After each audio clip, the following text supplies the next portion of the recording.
Boskile buskile tirira mabaz yawa mambo chao family.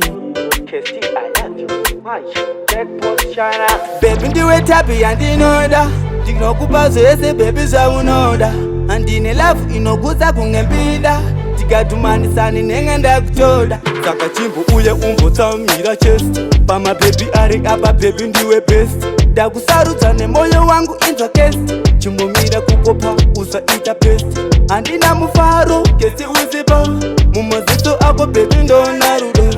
uri kwadi ndokuchengetedza zviripo saka uzatipisa ini ndokudizisa KEST unondiunzira happy unondiunzira happy baby iwe wakabva nepi unondiunzira happy unondipapurecha semvura yetepi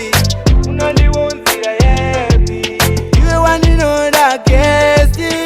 unondiunzira happy asi newe ndinofila sedi kayandanza izira ko bebi ndoda medi kusvika pakupusapusa kushaya wedi bebi wanditomotsa nerudo ftirobedi KEST unondiunzira futi mufaro mumoyo mangu bebi utori nechigaro akufunga kundiramba usadaro ndokuda zvenharo pauri nemakaro bebi wakanaka plasi une PartnerShip azinotamba zvega paunorowa step ukandisiye ndega ndiyana chafila gap wakadzika mabebi auna yep KEST unondiunzira happy unondiunzira happy baby iwe wakabva nepi unondiunzira happy unondipapurecha semvura yetepi unondiunzira happy iwe wandinoda KEST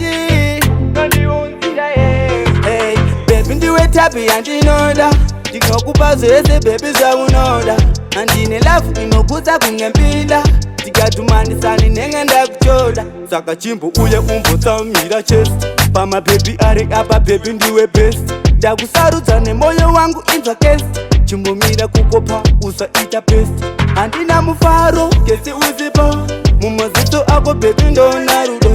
uri kwadi ndokuchengetedza zviripo saka uzatipisa ini ndokudizisa KEST unondiunzira happy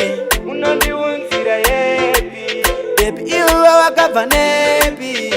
unondiunzira happy unondipapurecha semvura yetepi